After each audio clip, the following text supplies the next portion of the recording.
സംസ്ഥാനത്തെ പൊതുവിദ്യാലയങ്ങളിൽ പരിഷ്കരിച്ച ഉച്ചഭക്ഷണ മെനു ഇന്നു മുതൽ പ്രാബല്യത്തിൽ വന്നു. ഉച്ചഭക്ഷണത്തിനുള്ള പണവുമായി ബന്ധപ്പെട്ട് അധ്യാപകർക്ക് ആശങ്ക വേണ്ടെന്ന് മന്ത്രി വി ശിവൻകുട്ടി പ്രതികരിച്ചു.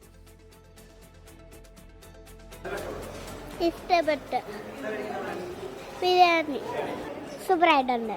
പപ്പടവും കറിയും പിന്നെ ചോറും ഫ്രൈഡ് റൈസ് ചോറും പപ്പടവും തൈരും. പൊതുവിദ്യാലയങ്ങളിലെ 1 മുതൽ 8 വരെയുള്ള ക്ലാസുകളിലെ കുട്ടികൾക്കുള്ള പരിഷ്കരിച്ച ഉച്ചഭക്ഷണ മെനു ഇന്നു മുതൽ നടപ്പായി തുടങ്ങി. വിഭവസമൃദ്ധമായ ഭക്ഷണമാണ് ഓരോ സ്കൂളുകളിലും നൽകുന്നത്. സർക്കാർ നിർദ്ദേശം വരുന്നതിന് മുമ്പ് തന്നെ ഏതാനും സ്കൂളുകളിൽ പുതിയ മെനു അനുസരിച്ചുള്ള ഭക്ഷണം നൽകി തുടങ്ങിയിരുന്നു.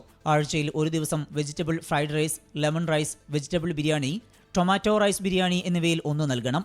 ഇവയ്ക്കൊപ്പം കൂട്ടുകറി, കുറുമ, അച്ചാർ എന്നിവ നൽകാനും നിർദ്ദേശമുണ്ട്. ധാന്യങ്ങൾ ചേർത്തുള്ള പായസം നൽകാനും നിർദ്ദേശമുണ്ട്. ഇന്ന് ചോറ്, സാമ്പാർ, ക്യാബേജ് തോരൻ, പയറുതോരൻ, പായസം എന്നിവയാണ് നൽകുന്നത്.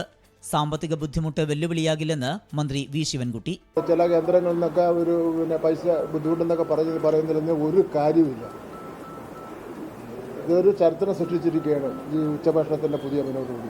നിർദ്ദേശം നല്ല രീതിയിൽ നടപ്പിലാക്കാൻ കഴിയുമെന്ന് അധ്യാപകരും പ്രതികരിച്ചു. കഴിഞ്ഞ മാസം തന്നെ ഞങ്ങൾ പുതിയ മെനു തുടങ്ങുകയുണ്ടായി. 2 ദിവസമായിട്ട് ബിരിയാണി കൊടുത്തു, അതുപോലെ ചിക്കൻ കറി കൊടുത്തു. ഫണ്ട് ഉപയോഗിച്ചിട്ട് നന്നായിട്ട് ഭക്ഷണം കൊടുക്കുവാനും നല്ല രീതിയിൽ കുട്ടികൾക്ക് ആവശ്യമായ പോഷകാഹാരങ്ങൾ കൊടുക്കുവാനും ഞങ്ങൾക്ക് കഴിയുന്നുണ്ട്. കുട്ടികളിൽ പോഷകാഹാരക്കുറവ് കണ്ടെത്തിയതിന്റെ അടിസ്ഥാനത്തിലാണ് സർക്കാർ പുതിയ മെനു പുറത്തിറക്കിയത്. വിവിധ ബ്യൂറോകൾക്കൊപ്പം സമീർ സി മുഹമ്മദ്, 24 കോഴിക്കോട്.